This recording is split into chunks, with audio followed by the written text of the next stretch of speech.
m'a appris tant de choses. Mon père m'a appris tant de choses. Enseigne l'ignorant et écoute le savant. Tu apprendras ce que tu ignorais et tu te rappelleras ce que tu savais. Je sais ce à quoi pense Lys. Je lis dans ses pensées. Je les vois. Je les sens. Je les sens. Je sais ce à quoi pense papa. Je lis dans ses pensées. Je les entends. Je les sens. Nos âmes sont reliées. Quand deux personnes s'aiment, elles connaissent le tréfonds de la pensée de l'autre. Mon nom est Lys. Mon nom est Lys.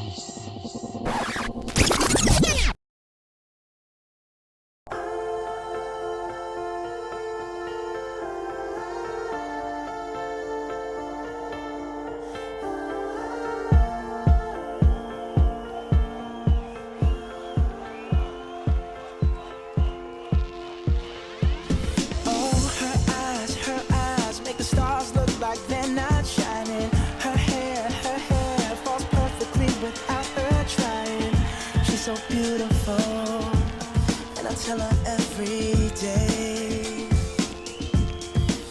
Yeah, I know, when I compliment her, she won't believe me. And it's so sad to think that she don't see what I see.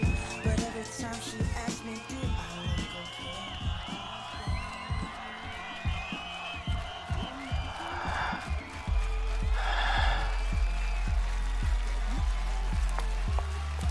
Bonjour. Tu me permets que je m'asseye à côté de toi?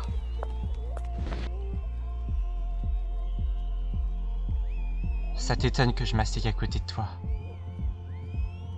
Tu sembles étonné.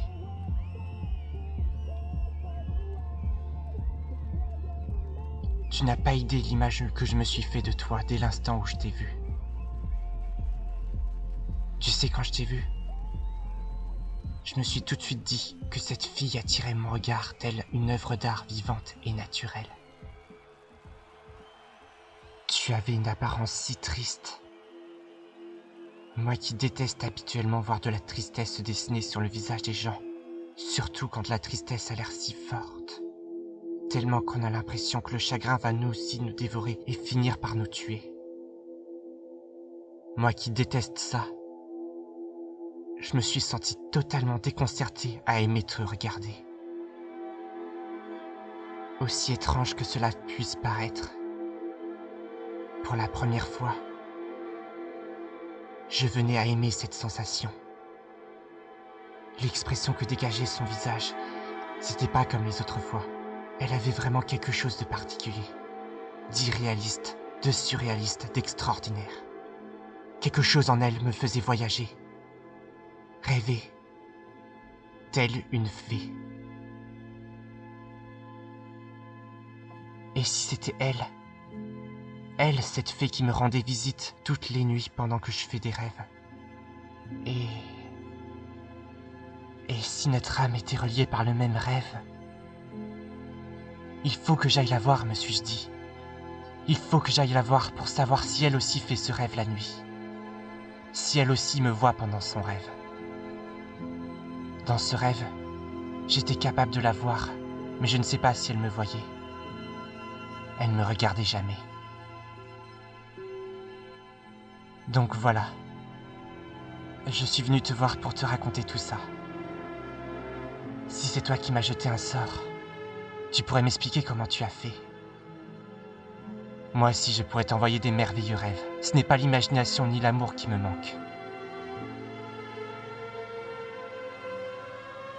Vous avez une drôle façon de draguer. Personnellement, ça ne me met pas très à l'aise. Je te trouve très belle. Et toute cette histoire de rêve est bien réelle. Peut-être, mais ça ne se fait pas très naturel. On ne fait pas de déclaration d'amour à quelqu'un qu'on connaît à peine, et surtout pas d'une manière aussi lyrique. Et puis, je ne suis pas triste, moi d'abord.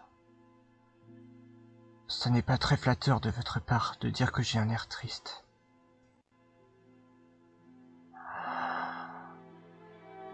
aussi légère qu'une lotus qui flotte sur l'eau d'une rivière, aussi perdue que celle qui se sent noyée. C'est ainsi que ces mots m'ont semblé être prononcés. Ah. Tu savais, toi, on n'a aucun reproche à se faire quand on est malade si on fait tout pour se soigner.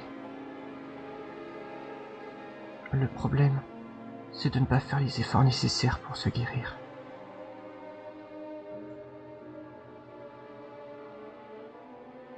Je ne sais pas encore pourquoi tu as dit ça. Mais un jour je le saurai. Parce que j'aurai appris à te connaître. Parce que je ressens cette envie d'apprendre à te connaître. Je ne sais pas si tu vois ce que je veux dire. Je peux te raccompagner chez toi? Sûrement pas. On ne se connaît pas assez. De plus, vous n'êtes pas le style d'homme que j'aime. Vous êtes beaucoup trop à l'aise avec les filles. Je n'aime pas du tout ça.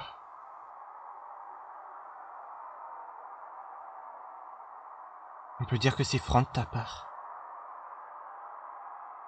Je suis désolé de vous avoir blessé. Ça n'était pas mon intention, je cherche seulement à me protéger. Je sais même pas pourquoi je suis venu à cette soirée. Qu'est-ce que j'espérais, franchement? Non, ne t'excuse pas. Tu as raison. C'est moi qui cherche toujours à tout précipiter. Ou qui oublie aussi que l'amour n'est pas toujours réciproque. En fait, c'est presque jamais le cas. Ah, quel imbécile je fais. Je me parle tout seul, elle est déjà partie. Forcément. Forcément.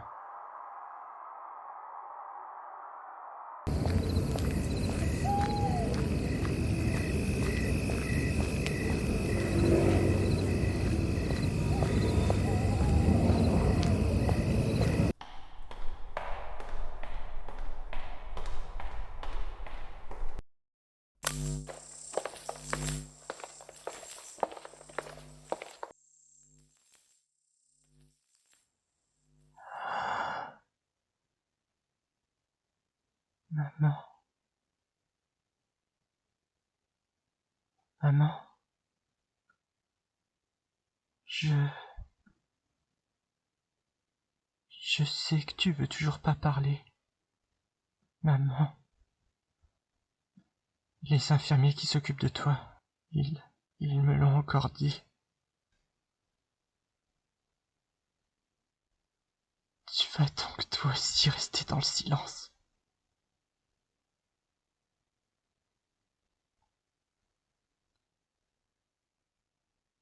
J'imagine la douleur que ça doit faire de s'interdire de parler. Et je crois savoir ce que ça fait. Il est vrai que je ne m'interdis pas de prononcer des mots. Mais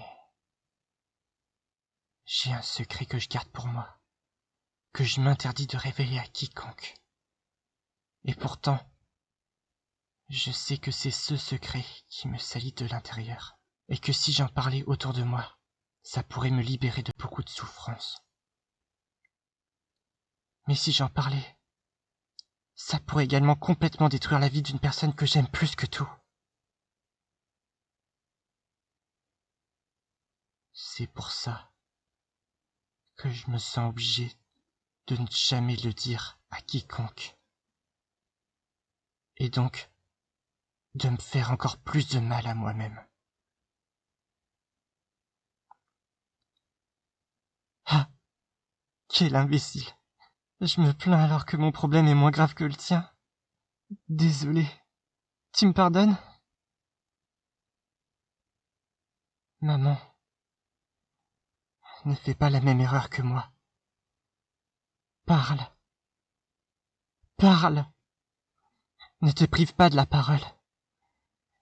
C'est pas parce que tu te retrouves paralysé à vie des bras et des jambes que tu dois tout abandonner.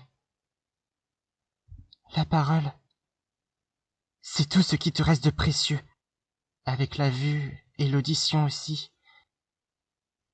Mais la parole, C'est tout ce qui te reste pour te faire exister. Il y a des gens qui arrivent à surmonter la douleur psychologique qu'engendre un tel handicap et à se sentir heureux après quelques mois ou années. Tu peux le faire toi aussi. C'est pour moi que tu es encore en vie. Parce que tu sais que sans toi, je me retrouverais seul.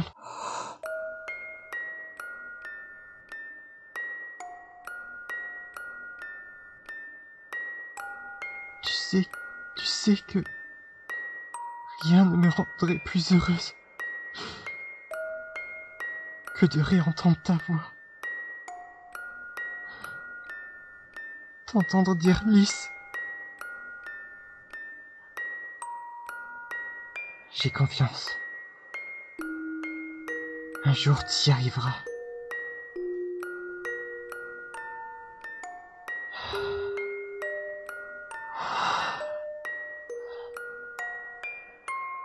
Je vais essayer aujourd'hui encore de rester le plus longtemps possible à tes côtés, maman. Je n'ai que ça à faire pour essayer de te revoir enfin heureuse. Je tiens tellement fort à toi. Toi et papa. Vous avez toujours été toute ma vie. Maman, sache que tu es tout ce qui me reste.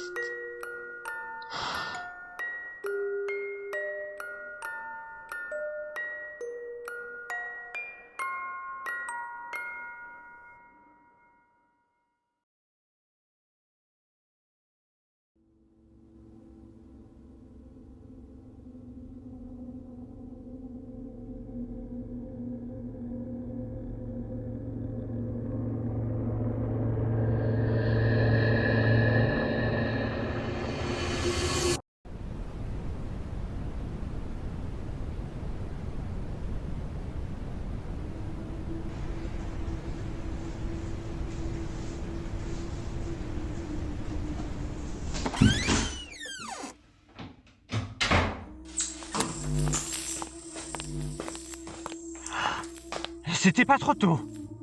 C'est dangereux que tu rentres toute seule aussi tard le soir.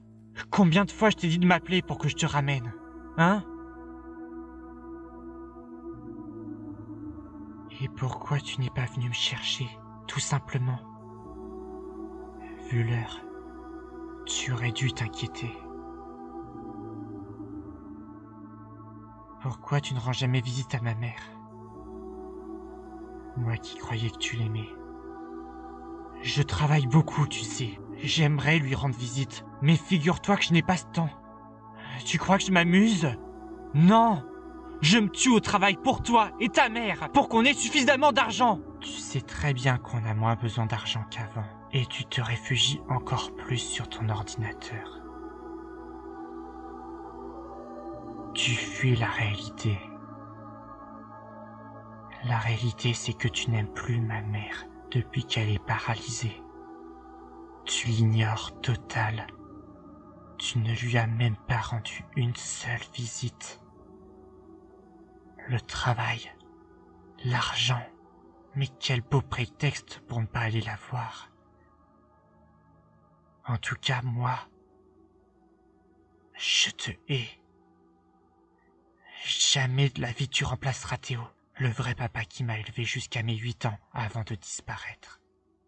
Jamais je n'arriverai à te considérer comme mon père. C'est bon, t'as fini?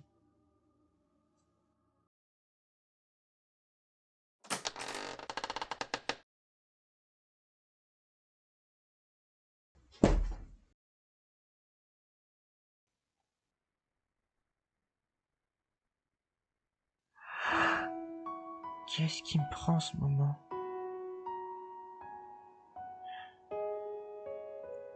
Pourquoi je suis aussi vilaine? D'habitude, j'accueille chaleureusement et excuse tout le monde sans leur faire de règlement de compte. Autrefois, c'était moi qui amenais toujours la bonne humeur partout où j'allais. En ce moment, c'est tout le contraire. C'est moi qui répands le malheur. Je n'aide et ne répare plus personne. C'est moi qui a besoin d'aide et de se faire réparer.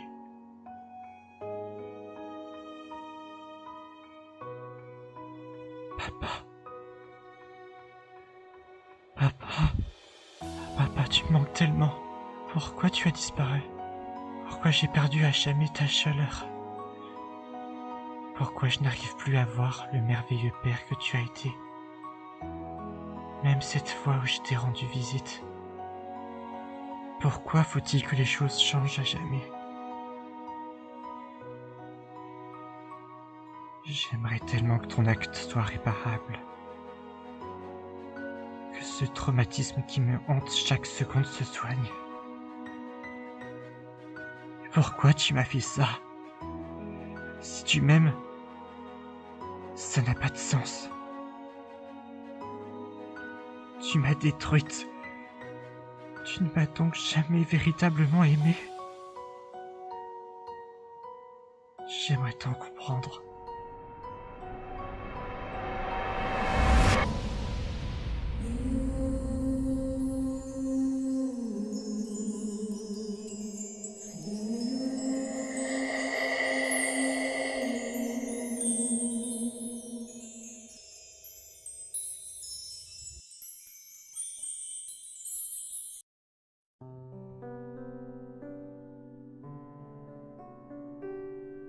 Non, non, non. Finalement, mon journal... Je viens de changer d'avis. Je ne vais plus me confier sur moi pour me décoder. Je me comprends déjà. Je vais plutôt représenter mon père à travers ma plume pour le comprendre et le révéler. Pour le faire revivre en moi. Nos âmes sont reliées comme si nos deux corps ne formaient qu'un seul et unique corps. J'en suis persuadé. Mon nom est Théo.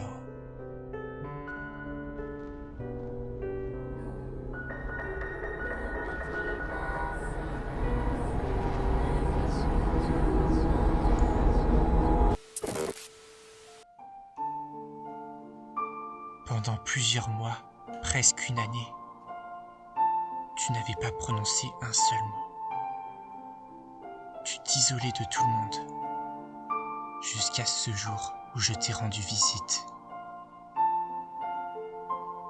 Après cette fois où je t'ai rendu visite, tu t'es remis à parler et tu as arrêté de t'isoler.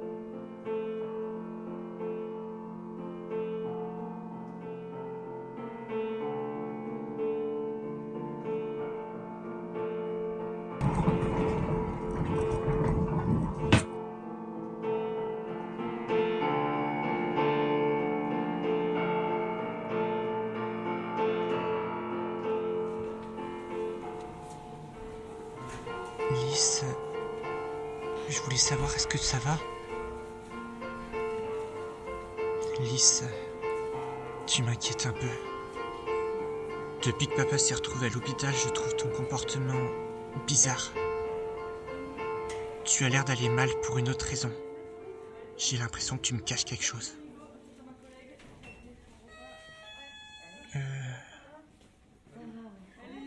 Papa m'a fait quelque chose de... bizarre. Ça m'a fait monstrueusement mal. Mais pourquoi tu n'es toujours pas capable de m'expliquer plus précisément ce qu'il t'a fait? Tu vas me l'expliquer à la fin? Je ne sais pas. J'ai eu l'impression que c'est pour ça qu'il a essayé de mettre fin à ses jours. Mais si ça se trouve, je me trompe. Je comprends pas. Qu'est-ce qu'il a bien pu te faire? Tu comprends pas ou tu veux pas comprendre? Tu es quand même contente de savoir que ton père est de retour parmi les vivants? Bien sûr que je le suis. Papa est toute ma vie.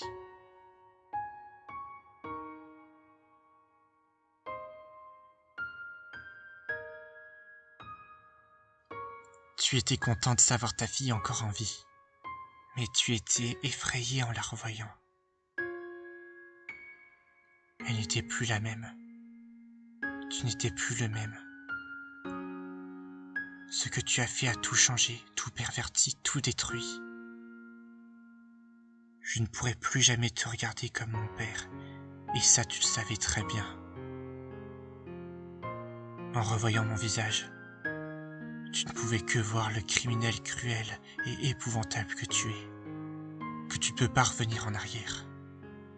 Le tourment que tu éprouves en me voyant est si dur à contrôler. Tu as besoin de ne plus me voir. Tu as besoin de penser à autre chose, de tourner la page pour ne pas avoir de pensées suicidaires.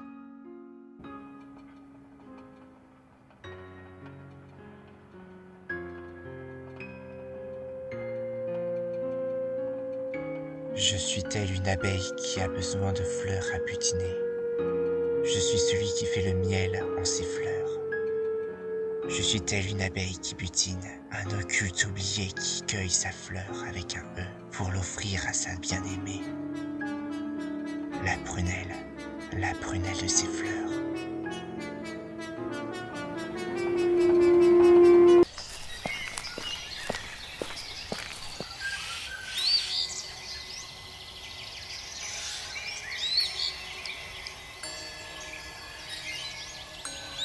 Franchement, elle est particulière cette fleur de lys. Je vais l'offrir à ma fille.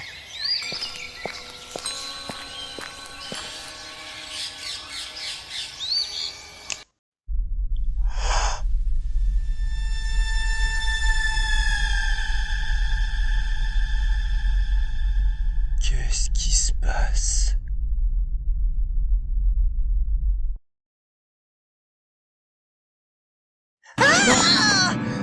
Non, papa! Pourquoi t'as fait ça? C'est horrible! Mais Tu n'aimes pas mon cadeau ? Mais je pensais que tu aimais les lys. Mais papa, tu comprends pas! Tu l'as cueilli, tu l'as tué! Oh, je suis désolé. Ma pauvre lys. Tu as raison, c'est vraiment horrible ce que je viens de faire. Papa?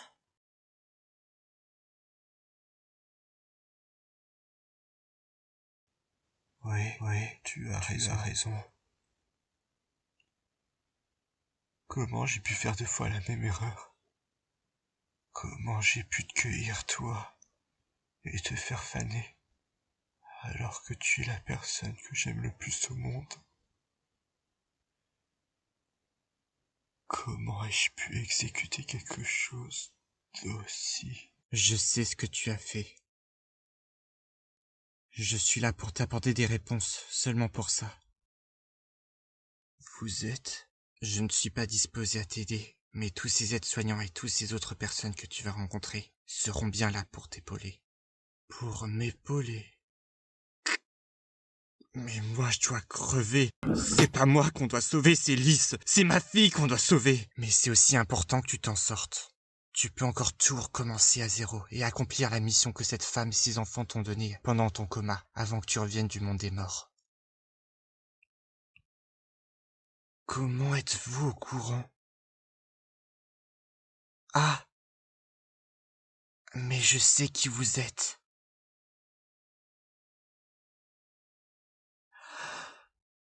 Oui. Je suis...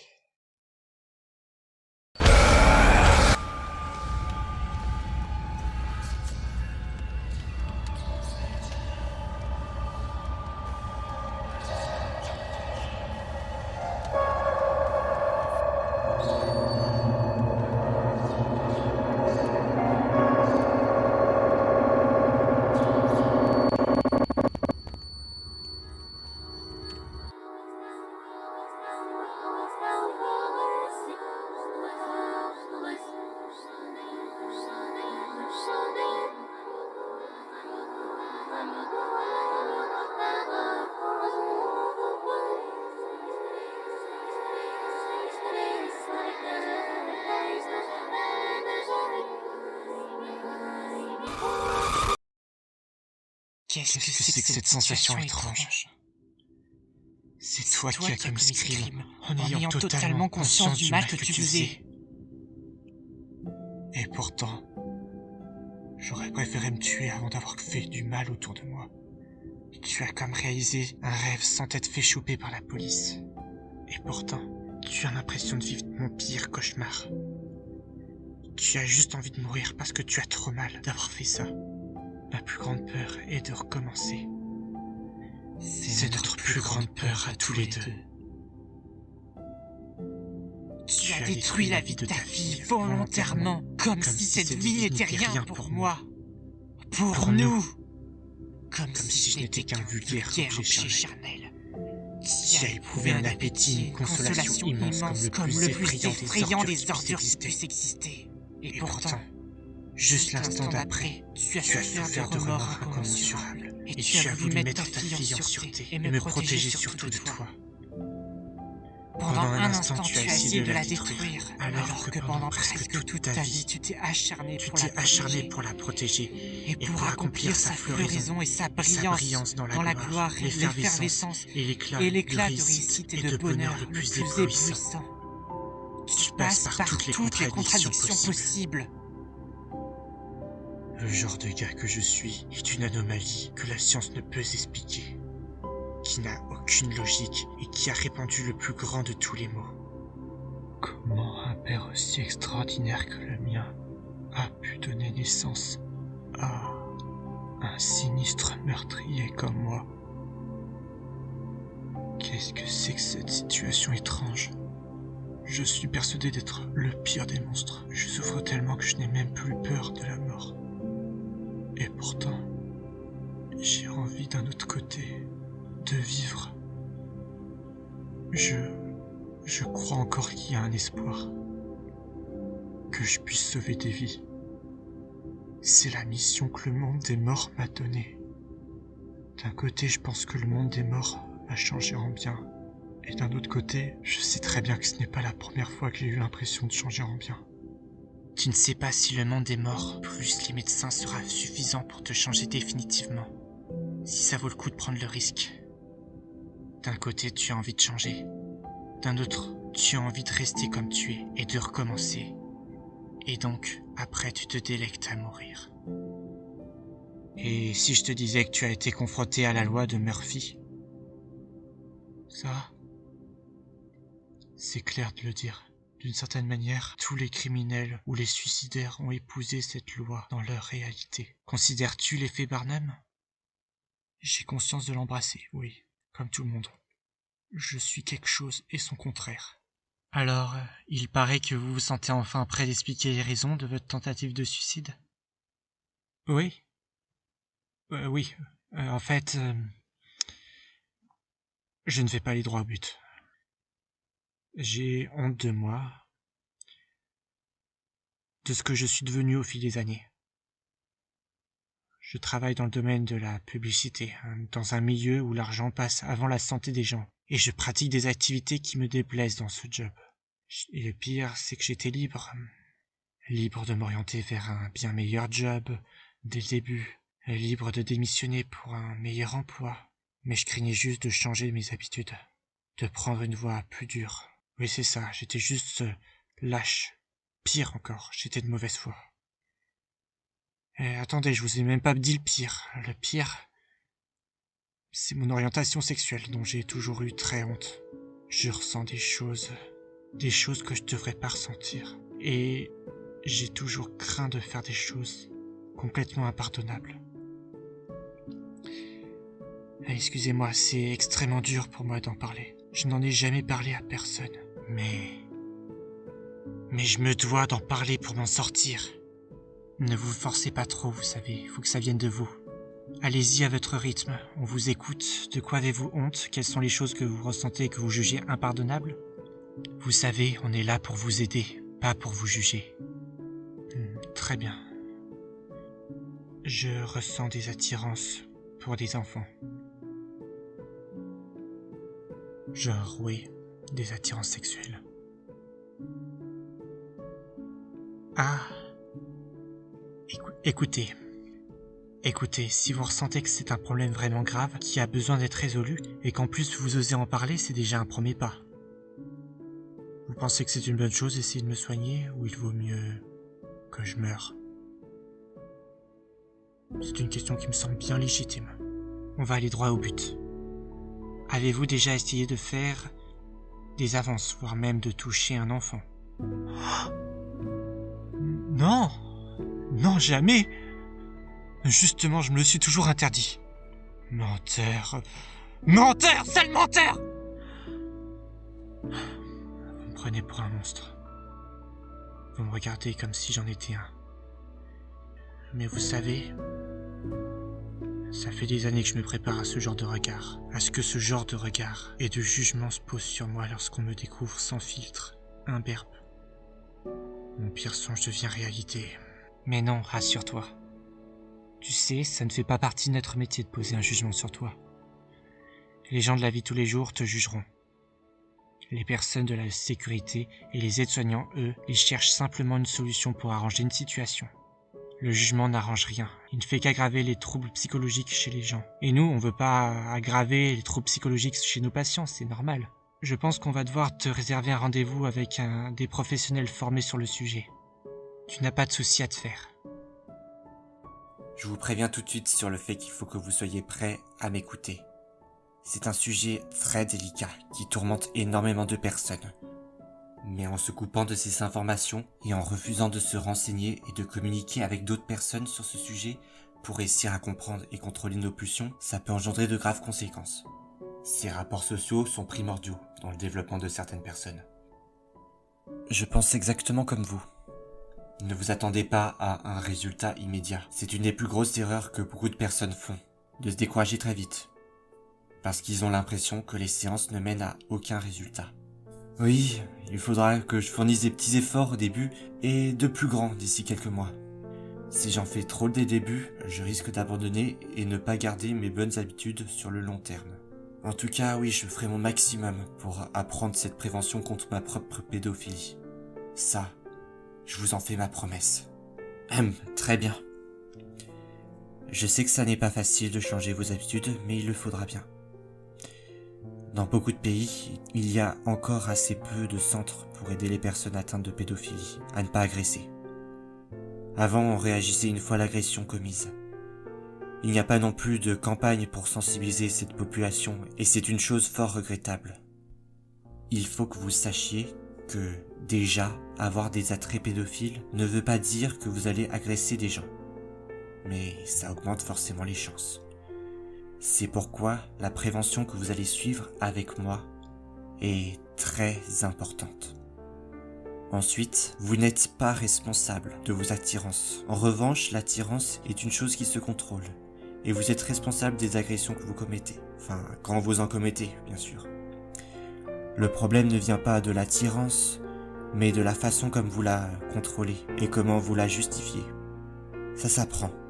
Et de plus en plus de professionnels et de centres s'y forment. Ce n'est pas la force de l'excitation qui pousse à l'agression, mais l'incapacité à se contrôler. Ça fait déjà beaucoup de choses que l'on ne m'a presque jamais dites. Oui, excusez-moi si je vais un peu vite.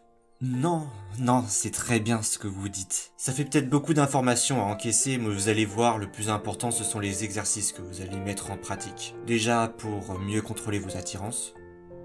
Mais d'ailleurs, ces exercices ne sont pas seulement utilisés pour contrôler des pulsions sexuelles. Les exercices qu'on vous propose sont multifonctionnels. Ils servent aussi à moins succomber à des addictions comme celles des écrans, du sucre, de l'alcool, des drogues, à contrôler vos émotions. Ça peut aussi servir à mieux gérer votre travail en toute autonomie ou même en groupe. Ces exercices à mettre en pratique servent avant tout pour vous, pour que vous appreniez à mieux gérer votre vie. La quasi-totalité des exercices que vous allez devoir mettre en pratique sont des pratiques que tout le monde devrait appliquer. Même les personnes qui pensent savoir gérer leur vie et n'avoir aucune pulsion. Oui, même les asexuels. Sans ces pratiques, tout individu se charmente bien. La première chose très importante qui aide à se canaliser est l'entretien de notre santé. Il est important de prendre soin de soi et des autres d'une manière saine avec le temps de repos et de travail nécessaire. Dormir et travailler ni trop ni pas assez. C'est important. L'activité physique régulière aussi. Les rapports sociaux avec une grande diversité de personnes et d'animaux en recevant et apportant de l'amour. Faire des activités créatives et gratifiantes. Manger des aliments sains d'une manière équilibrée et faire de la méditation. Tous ces exercices contribuent aussi bien à prendre soin de votre santé qu'à gérer vos pulsions sexuelles. Cependant, je dois bien admettre qu'il y aura aussi quelques exercices bien spécifiques qui serviront à contrôler vos pulsions sexuelles. Et ce sont les petites choses qui pourront faire toute la différence. Je vous préviens, ça ne sera pas toujours facile, mais il faudra bien toujours aller jusqu'au bout. Je vous fais confiance. Une dernière chose avant de commencer votre traitement. Peut-être la moins facile, mais la plus importante. Surtout, ne vous culpabilisez pas. Pour beaucoup de gens, il n'est tout simplement pas réaliste de ne jamais avoir de fantasmes sexuels impliquant des enfants, ou de ne jamais se masturber. C'est comme ça. Il faut l'accepter. Et si c'est ton cas, la pleine conscience, ça peut t'aider sur ce sujet. La compassion et l'acceptation de soi seront toujours préférables au désespoir et à la résignation. La culpabilité nous fait nous sentir plus mal, plus coupables, et amplifie souvent nos dépendances. Ce n'est pas en culpabilisant que vous serez motivé. Maintenant que je vous ai apporté toutes ces informations qui me semblaient nécessaires, on peut véritablement commencer la thérapie. La première étape consiste à comprendre votre comportement et votre fantasme. Pour ça, il va me falloir déterminer votre consommation ainsi que le degré d'intensité de votre dépendance ou de votre compulsion.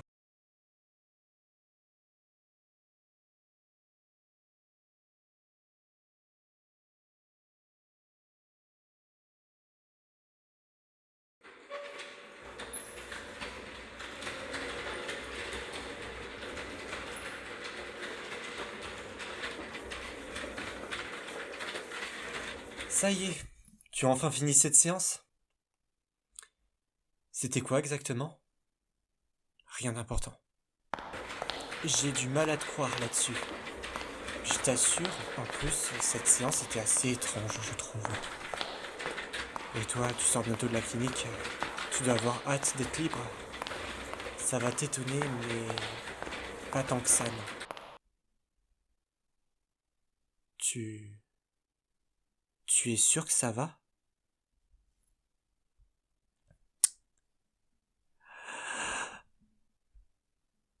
Dis-moi, l'autre jour, quand tu disais que tu as violé ta fille, tu n'étais pas sérieux. Tu voulais plutôt dire que tu lui as fait du mal involontairement ? Quoi ? J'ai dit ça ? Alors dans ce cas, qu'est-ce que tu lui as fait ? Je lui ai fait du mal, certes, mais je n'aurais jamais fait... Je ne suis pas un fou psychopathe non plus, merde. Je reste un être humain sensible.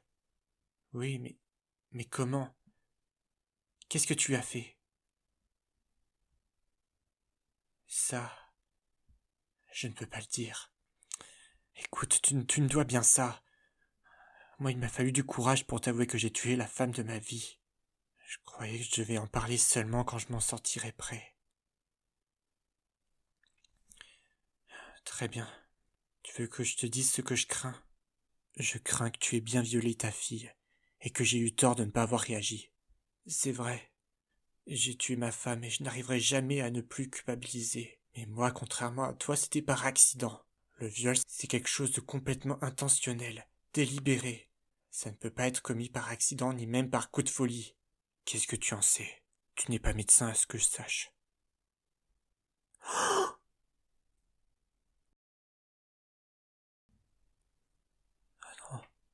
Je n'arrive pas à y croire. Je n'aurais jamais pu imaginer.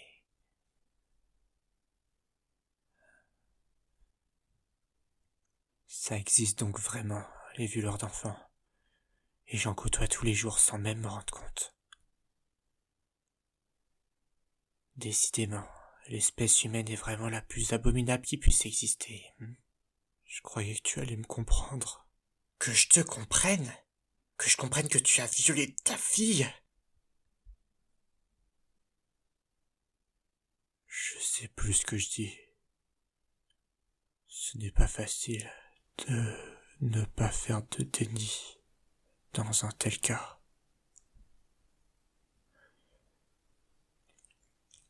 Des fois,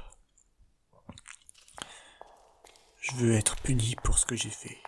Et d'autres fois, je veux juste que tout s'arrête. Juste la paix.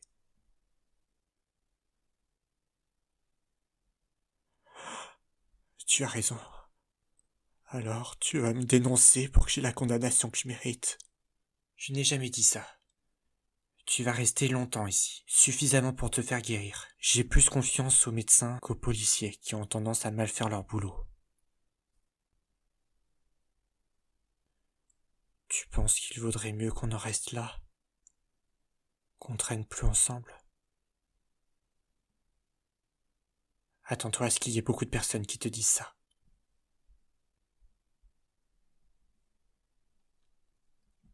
Je devrais arrêter de me comporter comme une victime. Je sais que je n'en suis pas une. Je suis et je resterai toute ma vie un criminel.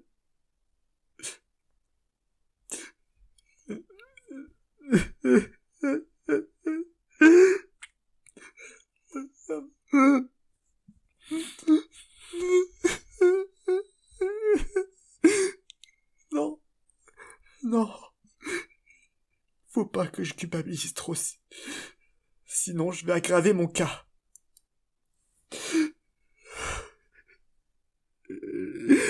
Alors ça, oui. Tu devrais arrêter. Calme-toi, Théo. Calme-toi. Tu n'es pas la victime dans l'histoire. Mais c'est vrai, tu restes une personne qui souffre. Qu'est-ce que tu peux si tu souffres? Si tu as envie de pleurer? Tant mieux même si tu souffres. Cela montre que tu as conscience de la gravité de tes actes. J'ai tout de suite ressenti la culpabilité qui t'a alimenté. La même que la mienne. Sûrement même plus forte que la mienne. Je sais que ce n'est pas toujours une bonne chose de se fier aux apparences. Mais j'ai l'impression que des fois, on oublie que se fier à nos émotions est aussi important que de se fier à notre intellectuel. Par moments même plus. C'est grâce à l'intelligence émotionnelle qu'on arrive à mieux se gérer. Tu sais que depuis la réforme de 2091, la pédocriminalité est beaucoup moins sévèrement punie. Tu n'as pas de souci à te faire. Tu seras considéré toute ta vie comme un pédocriminel. Mais ça ne veut pas dire que tu te comporteras comme un pédocriminel pendant toute ta vie. Il est encore possible que tu te fasses soigner. Et que tu ne fasses que agir dans l'intérêt des autres. Voilà pourquoi, d'une certaine manière, tu n'en seras pas un jusqu'à la fin de tes jours. Tu as vraiment l'air de tenir à cette idée de te faire soigner pour rendre le monde meilleur. De réduire la pauvreté, les guerres, de te sentir à nouveau humain, d'avoir des rapports normaux et d'agir pour le bien de la planète, pour le bien de tous. J'ai bien cerné quelles sont tes intentions. Tu as mal agi, mais tu n'es pas alimenté par de mauvaises intentions. Tu as juste pété les plombs et tu culpabilises tellement fort. C'est même pour ça que tu as d'abord essayé de mettre fin à tes jours. Par crainte de continuer à répandre le malheur. Mais surtout parce que tu as profondément souffert. Tu vois, tu mérites d'être soigné, rien que pour avoir senti ça. Rien que par le fait que tu acceptes de ne plus jamais revoir ta fille pour la protéger de toi. Merci. Merci d'avoir fait cet effort, de ne pas me condamner définitivement, de me laisser encore une chance de me faire soigner. et de vivre.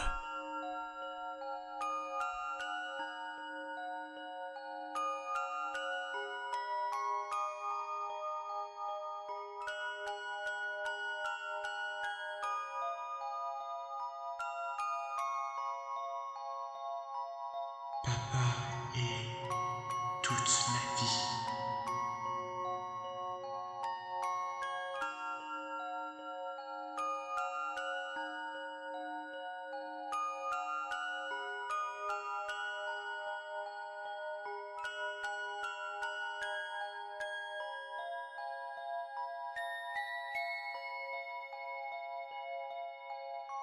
J'aurais tellement voulu lui dire que je suis désolé avant de la quitter. J'aurais tellement voulu qu'elle sache à quel point je m'en veux.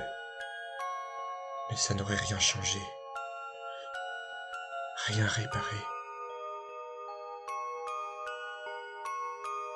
Il y a comme un faux semblant de réalité dans ce que tu dis. Mais cette vérité semble régir du fond de ton cœur ensanglanté. Tu es si fort et déterminé. Personne ne peut te résister. Tu as tout perdu, donc tu as tout à gagner.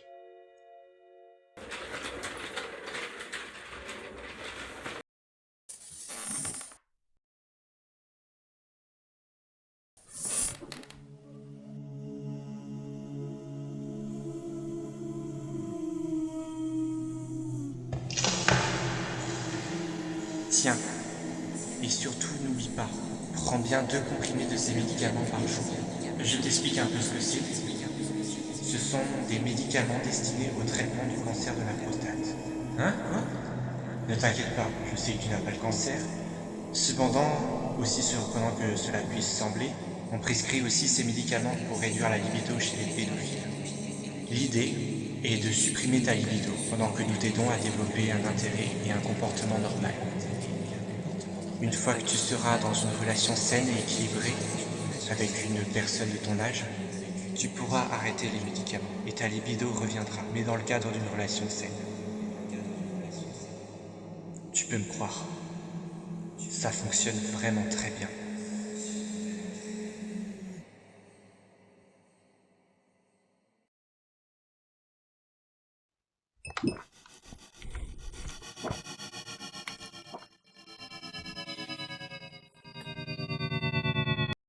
Il faut que vous sachiez avant de lui rendre visite.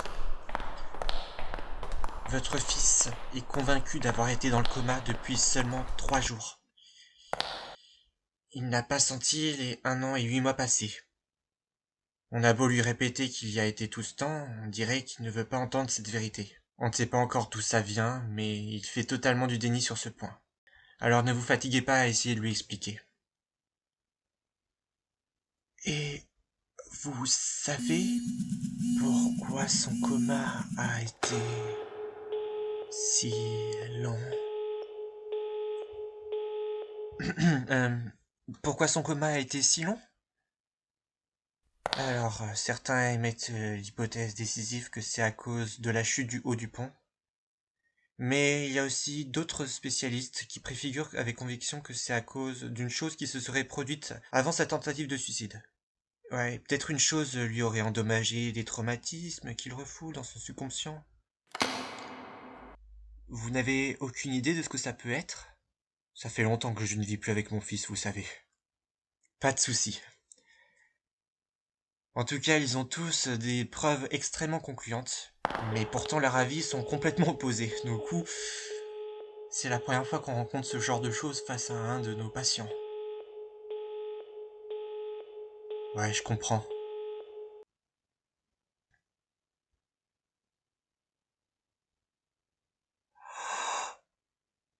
Oh Dieu! On a vécu quelque chose de sacrément similaire, moi et mon fils. Mais vous connaissez au moins la raison de sa tentative de suicide?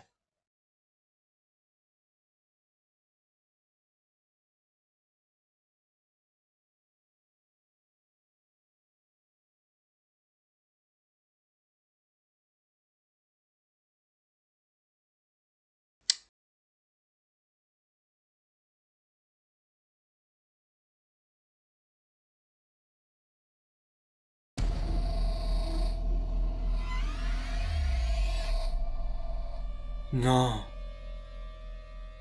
C'est pas vrai. Non, non, non, non. Ça peut pas être vrai. C'est quoi encore ce cauchemar? Lys. Papa. Vous voulez que je meure? Ah, mais pourquoi j'ai fait ça? Si seulement j'avais pas fait ça, merde!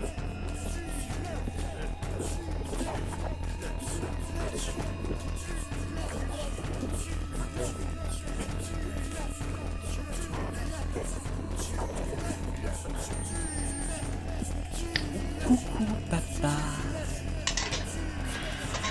Regarde, j'ai une surprise pour toi. Lys. Qu'est-ce que tu fais avec cette arme à feu?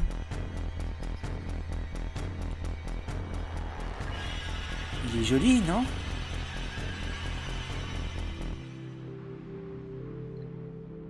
Papa. Tu n'aurais jamais dû faire ça. Lâche. Tu m'entends? Lys, lâche ça. Hein? Jamais je pourrais te pardonner pour ce que tu m'as fait. Lys, lâche ça.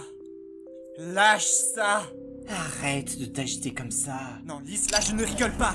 Non, ne fais pas ça. Pas comme ça. Lys, lâche ce flingue. Mais tais-toi ou je tire. Non, non, ne tire pas. Je vais tirer. Lys, Lys, lâche ça.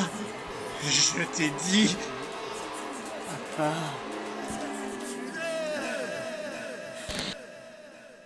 Désolé, papa. Je t'ai dit de le lâcher. Alors fais-le. Non. Ah!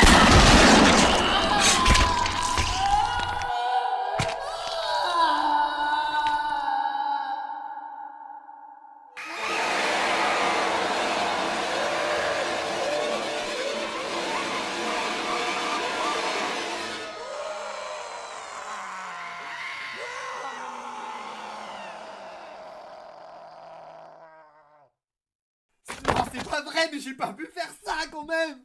Non. Oh, on se calme. Ah, non. On se calme. Mais ça va pas te gueuler comme ça. T'es vraiment un taré, toi. Vivement que tu te fasses soigner, parce que là... Désolé. Je repensais à une chose horrible que j'avais faite il y a quelques années.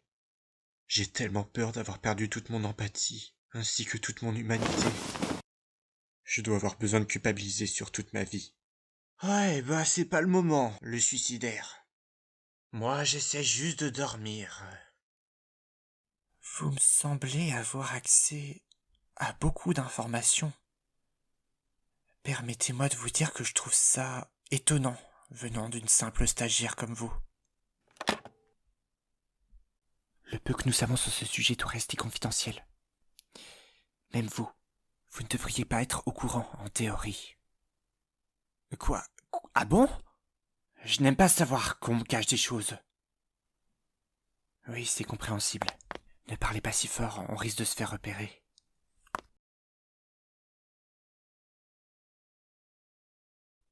Chut. Ne le dites à personne.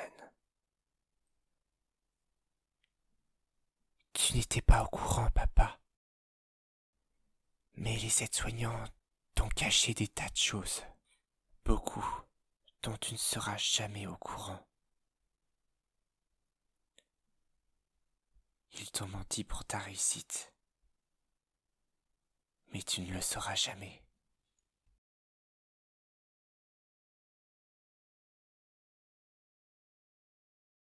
J'ai le droit de savoir. Pourquoi? Pourquoi quoi? À ton avis, pourquoi tu as essayé de mettre fin à tes jours? Pourquoi Lys a aussi peur de te voir? Je crois que tu connais déjà la réponse.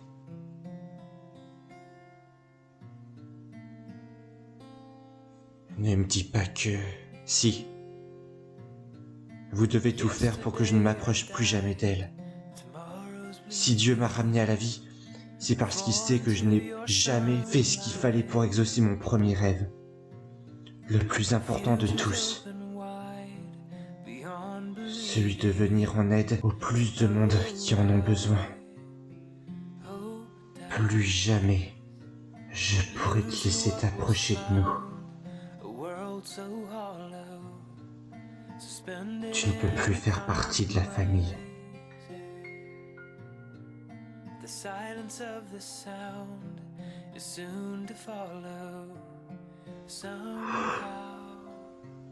Je le sais.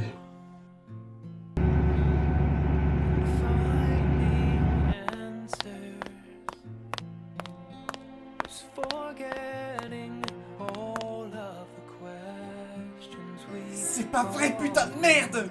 Il n'a quand même pas pu faire ça! Je refuse de l'admettre. Je n'arrive pas à le croire. Tu aimais tant notre fille. Tu étais même prêt à mourir pour elle. Jamais t'aurais pu lui faire du mal! Comment j'ai pu ne rien voir? Merde! Comment j'ai pu oser le laisser seul avec elle? C'est tellement...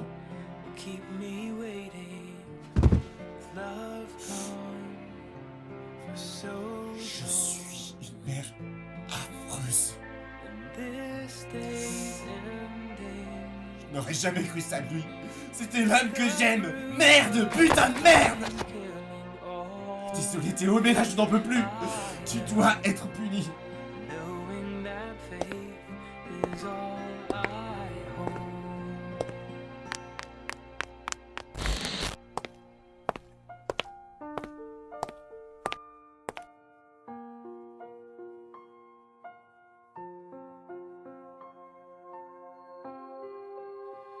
And I've lost who I am, and I can't understand why my heart is so broken, rejecting your love without love gone wrong, lifeless words carry on. Alice. Alice, elle doit se sentir tellement désespérée. Je ne veux pas. Je refuse de l'admettre. Et qu'est-ce que je devrais faire pour la réconforter, moi? Comment on a pu en arriver là? Et comment je fais pour être aussi conne, bordel? C'est un connard! Connard! Connard! Théo, t'es qu'un connard de pédocriminel! Mais quel connard! Putain de merde! Elle est où, cette putain de gendarmerie? Je dois buter ce connard! Avancez plus vite! Bordel de pédocriminel! C'est pas vrai! Je viens perdre la gendarmerie! Mais quelle conne! Connard! Plus vite! Je dois buter ce connard! Vous m'entendez? Merde! Mais qu'est-ce que je suis en train de faire? Oh, ta gueule, bagnole de merde! Qu'est-ce qu'il y a? Ouais, j'ai un problème avec ma bagnole. Est-ce que moi je juge ta sale gueule, connard? À propos d'Isis, Attends. Merde! J'avais pris une preuve sur moi. Où elle est? la femme que tu as tant aimée. Où elle est? Mais qu'est-ce que j'en ai fait, bordel? Non! Ah!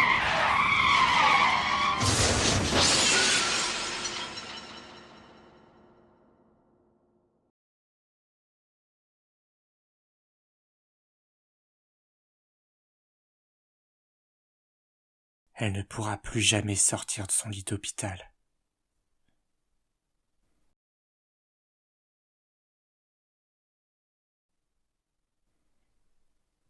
Elle est paralysée à vie. Et elle ne parle plus à cause de la dépression. Ta fille se retrouve toute seule. Si tu refuses de t'occuper d'elle, eh bien, c'est encore moi qui vais m'occuper de Lys. Tu rates une très belle chance de la retrouver. Papa, je sais ce que je fais. Crois-moi, il vaut mieux pour elle qu'elle ne me revoie plus jamais. Il y a quelque chose que tu ne veux pas me dire à propos de ta tentative de suicide. Quelque chose que tu gardes secret. Je le sens, je le sais. Et toi? Toi aussi, il y a quelque chose que tu ne veux pas me révéler à propos de ton coma. Je le sens, je le sais. Ah, tu veux jouer à ce jeu-là? Figure-toi que je t'ai tout dit. Mes parents m'ont battu, le reste, j'ai oublié. Il y a autre chose que tu n'as pas oublié, et que tu me caches. Je le sais. Chacun ses secrets. Oh, quel sale lâche! Qu'est-ce que c'est? C'est quoi ces médicaments? Les médicaments qu'on me prescrit, pourquoi? Quoi? Jeftana Zitaga Extandi? Mais ce sont des médicaments destinés au traitement du cancer de la prostate! C'est ça que tu me caches! Tu as le cancer! Mais pourquoi les médecins auraient refusé de m'en parler? Oh, on se calme, non, je n'ai pas le cancer. Hein, mais pourtant... Je sais, je les prends pour d'autres raisons. Ah oui, lesquelles? Tu ne veux pas m'en parler.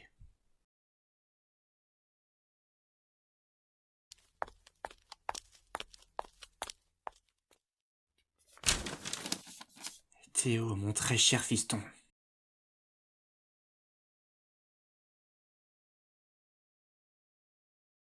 Sache que intimité ne rime pas toujours avec secret.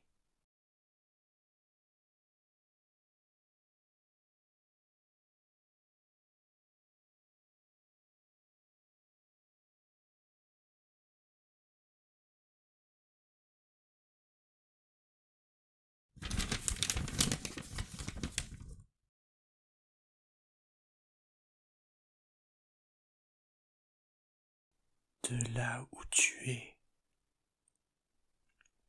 qu'est-ce que tu peux bien ressentir? Bon alors, si j'essayais d'imaginer...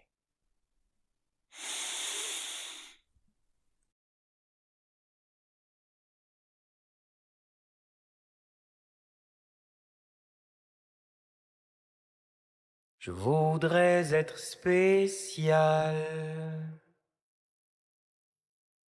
car tu es si spécial.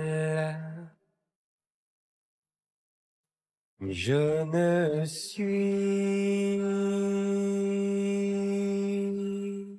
qu'un minable info. Que puis-je bien faire ici? Ma place n'est pas ici.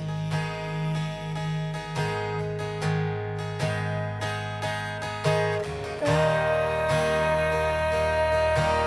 s'éloigne de moi.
Lisa.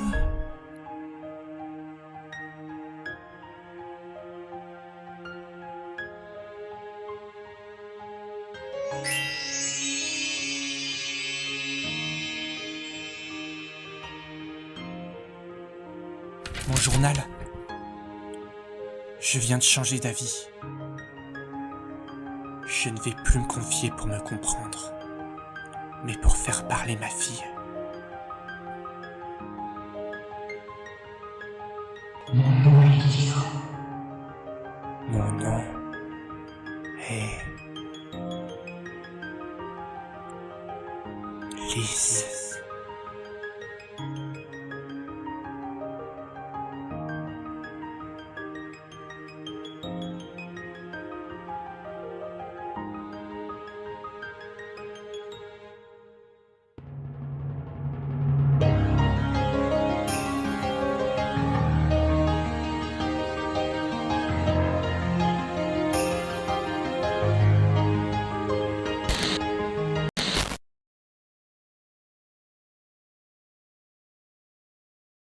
Dans une ancienne campagne du Conseil de l'Europe, on annonce que un enfant sur 5 ont été victimes de pédophilie, soit 2 ou 3 par classe scolaire.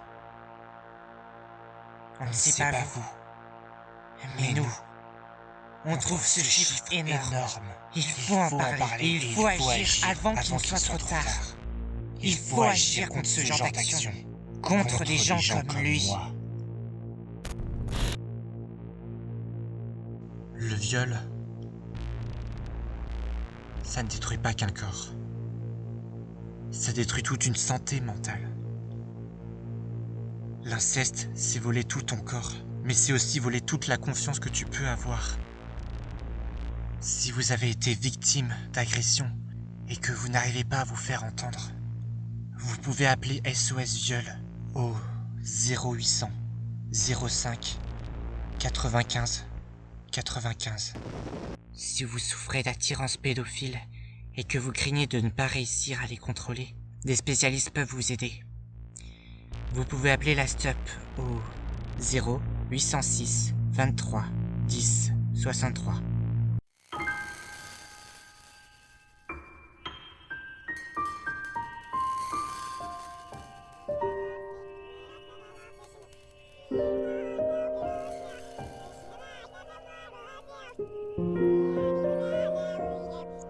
Thank you.